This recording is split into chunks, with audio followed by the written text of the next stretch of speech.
कभी कभी किसी के जिंदगी में ऐसा भी समय आ जाता है जिसके बारे में वो कभी सोचा नहीं होता है। दरअसल इस कहानी में एक लड़की अपने घर में ही कपड़ा बदल रही होती है। उसकी मम्मी उस वक्त घर में नहीं होती है और अचानक से उसके पिताजी की बाहर से घर में एंट्री हो जाती है और पिता जो है अपने ही बेटी को आपत्ति स्थिति में देख लेता है तो वो अपने बेटी के साथ घिनौना कृत्य करने के लिए अपने मन में बना लेता है और करने भी लगता है।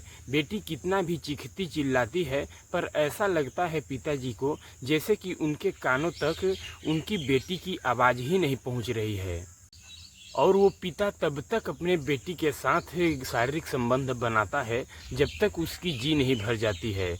और जी भर जाने के बाद वो पिता अपने बेटी को डराते धमकाते हुए कहता है कि इस चीज़ का खबर किसी को कानों कान नहीं लगना चाहिए, यदि लगी तो तुम्हारे लिए ठीक नहीं होगा।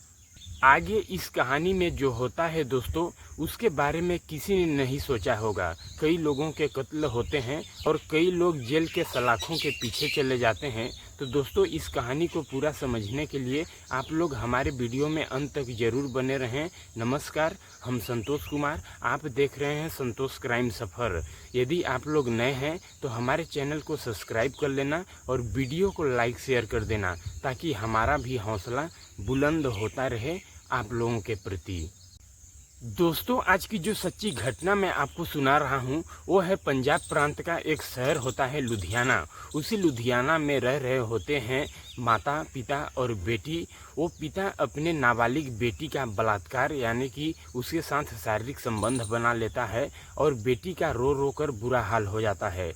जब उसकी माँ का बाहर से एंट्री होती है तो माँ से बेटी पूरी कहानी पूरी सच्चाई बताती है। माँ का भी रो रो कर बुरा हाल हो जाता है बेटी की दर्दनाक कहानी सुन करके।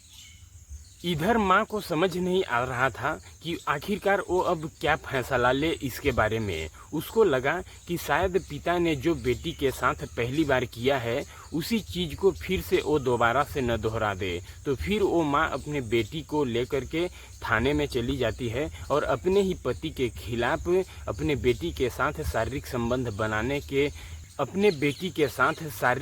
बनाने के मामले में रिपोर्ट दर्ज करा देती है।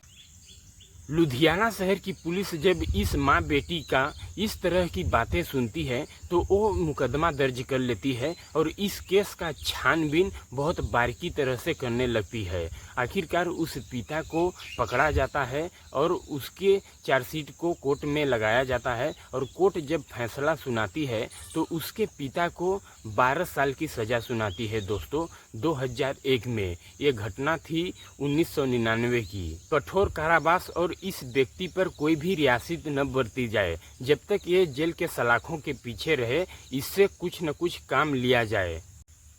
उस व्यक्ति के प्रति जो कोर्ट ने टिप्पणी की थी उससे पूरे गांव में चर्चा का विषय हो जाता है कि एक बाप ने अपने ही बेटी का बलात्कार यानी कि इज्जत उसके साथ शारीरिक संबंध बना लिया है। उस व्यक्ति का नाम होता है महेंद्र।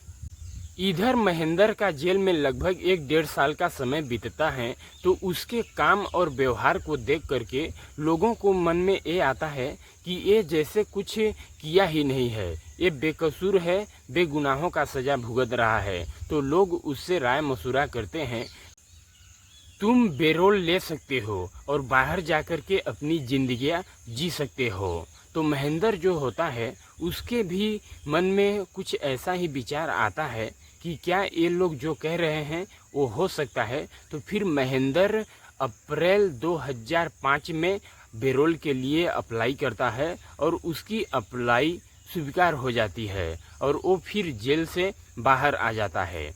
जेल से बाहर आने के बाद वो वहीं पर एक किराए का कमरा लेता है और उसी किराए के कमरे में रहने लगता है।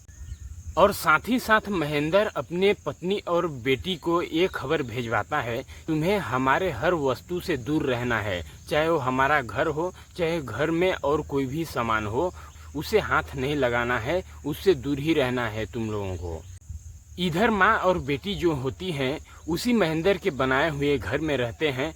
उसी का सामान जो व्यवस्था किया होता है उसी का यूज करते हैं। जब इस तरह की बातें महेंद्र अपने पत्नी और बेटी से सूचना भेजवाता है तो वो काफ़ी डर जाती हैं। उनको लगता है कि वो काफ़ी दिनों बाद जेल से बाहर निकल के आया है। जिस तरह से वो धमकी दिया था कहीं उसी चीज़ को वो दोबारा से न कर दे। और फिर से वो माँ और बेटी नज़दीकी थाने में जाती हैं और अपने पति के खिलाफ फिर से रिपोर्ट दर्ज कराने की कोशिश करती हैं कि महेंद्र जो है वो काफ़ी दिनों के बाद जेल से बाहर आया है और हम लोगों को डरा धमका रहा है कि हमारी कोई भी चीज़ों को तुम लोग यूज मत करना। शायद वो हम लोगों को मारे पीटे या तो बेटी के साथ जो पहले कृत्य किया था उसे फिर से दोहरा दे। पर पुलिस इस बार उस केस को बारीकी से नहीं लेती है, क्योंकि महेंद्र का जो व्यवहार था वो जेल में अच्छा बताया गया था। अच्छे व्यवहार होने के बावजूद वो जेल से बाहर आया था। इसलिए पुलिस भी इस बार इन माँ और बेटी के बातों को गंभीरता से नहीं लेती है।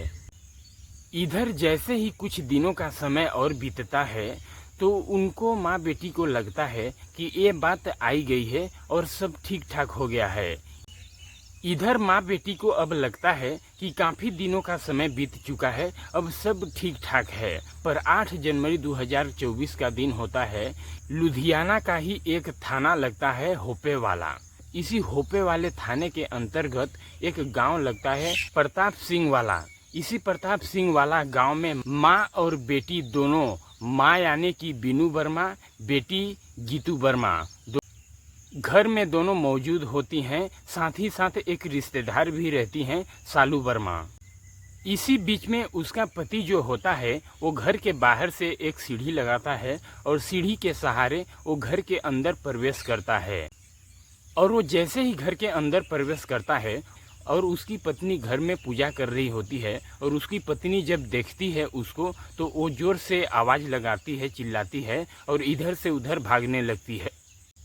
और वो व्यक्ति कोई दूसरा नहीं होता है दोस्तों, वो महेंद्र सिंह ही होता है। फिर वो अपने पत्नी के सिर पर मार देता है जिससे उसका सिर फट जाता है और फिर से वो दोबारा प्रहार करता है अपने पत्नी के गर्दन के ऊपर, पर वो हाथों से रोक देती है जिसके वजह से उसका हाथ कट जाता है।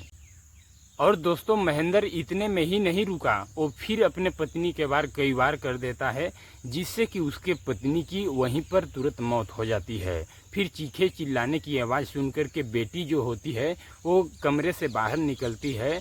तो वो बेटी को जब देखता है महेंद्र तो वो अपने पत्नी से भी ज़्यादा वार अपने बेटी के ऊपर कर देता है जिससे कि बेटी की भी मौके पर ही मौत हो जाती है। इस घर के अंदर तीसरा एक और व्यक्ति है जो रिश्तेदार था, सालू वर्मा। वो अपने आँखों से इन माँ बेटियों का कत्ल होते हुए देख लेती है और फिर वो चीखने चिल्लाने लगती है। महेंद्र होता है वो सालू को भी देख लेता है और उसे भी मारने के लिए दौड़ता है, पर वो रूम के अंदर चली जाती है और दरवाजे को अंदर से लॉक कर देती है और वहीं से चीखने चिल्लाने लगती है। तो उसकी आवाज़ सुन करके अड़ोस पड़ोस के लोग भी इकट्ठे हो जाते हैं। महेंद्र जो होता है वो भी घर से अपने फरार हो जाता है कि हमें कोई देख न ले।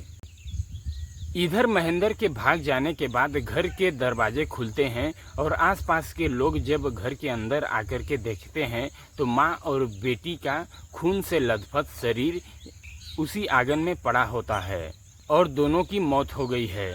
फिर से लोग पुलिस को सूचना देते हैं और पुलिस मौके पर आकर के देखती है और उस डेड बॉडी को अपने हिरासत में लेकर के पोस्टमार्टम के लिए भेज देती है। फिर पुलिस लोगों से पूछताछ करती है और उस कातिल की तलाश करती है। तो आखिरकार महेंद्र जिस रूम को किराए पर लिया था उसी रूम में जाकर के रह रहा होता है। वो भागने की कोशिश बिल्कुल नहीं किया था और पुलिस जब उस रूम पर पहुंचती है तो महेंद्र अपने आप को पुलिस के हवाले कर देता है। फिर पुलिस महेंद्र को लेकर के थाने जाती है और अपना चार्जशीट तैयार करती है। फिर अपने चार्जशीट को वो कोर्ट में पेश करती है। इसकी कार्रवाई ज़्यादा दिनों तक नहीं चलती है दोस्तों, लगभग 1 सालों में ही इसका निर्णय आ जाता है और महेंद्र को जो है फांसी की सज़ा सुना दी जाती है। और साथ ही साथ कहा जाता है कि इसे तब तक फांसी के फंदे में लटकाया जाए जब तक कि इसकी प्राण न निकल जाए। 22 नवंबर 2007 को महेंद्र को फांसी दिया गया था। जब लोगों को इसकी सच्चाई पता चली तो लोगों को भी लगा शायद ये व्यक्ति इसी सजा योग्य था। जब इसकी बेटी नाबालिग थी तो इस महेंद्र का उम्र उस वक्त 41 साल था जब इन्होंने अपने बेटी का बलात्कार किया था। तो दोस्तों, इस तरह का पिता किसी भी बेटी को न मिले। जो बेटी नाबालिग हो, बालिग न हुई हो, उसके साथ वो बलात्कार कर दे और फिर 3 लोगों की जिंदगियां बर्बाद हो जाएं, यानी कि इस दुनिया को छोड़ करके तीनों लोग विदा हो जाएं। इस तरह का जघन्य अपराध है, न बने किसी के साथ दोस्तों। तो ये कहानी सुनाने का उद्देश्य मेरा किसी को ठेस पहुंचाना, परेशान करना नहीं है, बल्कि आप लोगों को जागरूक करना है कि देश दुनिया में इस तरह की तमाम घटनाएं घट रहे हैं। आप लोग सतर्क और सावधान रहें, जिससे कि आपका परिवार स्वस्थ और बढ़िया रहे दोस्तों। तो आज की कहानी में सिर्फ इतना ही। मिलते हैं अगले दिन एक और क्राइम स्टोरी के साथ। तब तक के लिए जय हिंद, जय भारत।